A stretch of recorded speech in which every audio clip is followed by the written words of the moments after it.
एक बड़ा सीरियस मसला तो है।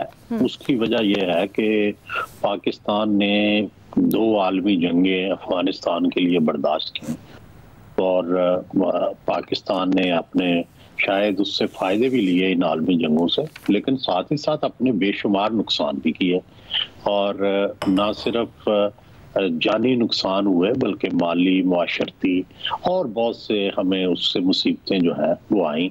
जैसे कि पहली अफगान जंग जो थी उसके नतीजे में यहाँ पे क्लाशनकोफ आई, हेरोइन आई और बहुत सारा कुछ आया। और दूसरी जो अफगान जंग थी उसके नतीजे में खुद यहाँ पे तालिबान आ गए, मुजाहिद आ गए, उन्होंने फाटा पे कब्जा कर लिया, उन्होंने कबायली इलाके में अपना निज़ाम जो है वो बना लिया।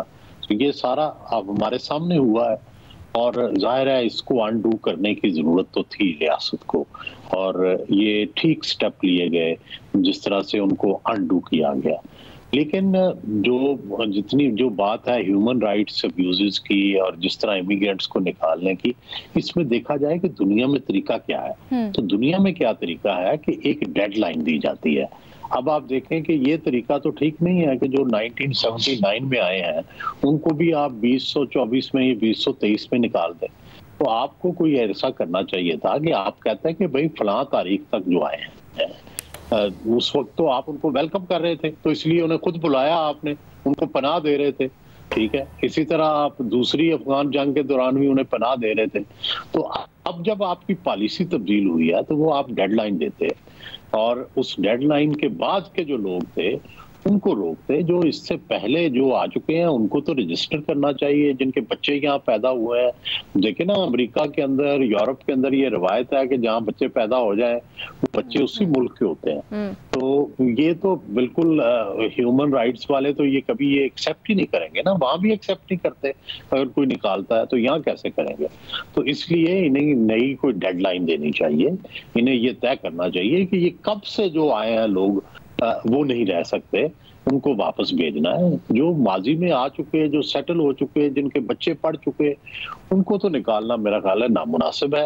वो तो अब पाकिस्तानी हो चुके, उनके बच्चे पाकिस्तानी हैं, पाकिस्तान के स्कूलों में पढ़ चुके, तो जाहिर है उनको निकालेंगे तो तकलीफ भी होगी और ये नामुनासिब भी होगा और ह्यूमन राइट्स की वायलेशन होगी।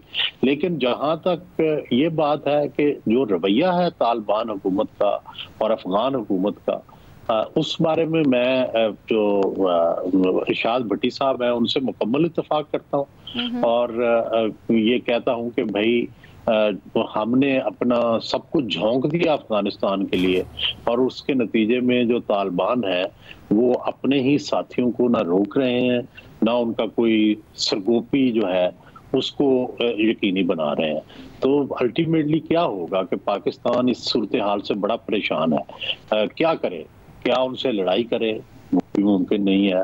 क्या अंदर जाके हमले करे? उससे भी बड़ी कॉम्प्लिकेशंस पैदा होंगी। तो अभी मेरा ख्याल है कि पाकिस्तान भी इस बारे में मुकम्मल सोच नहीं सका, अभी मशवरे ही जारी हैं और जाहिर है सोचना तो पड़ेगा।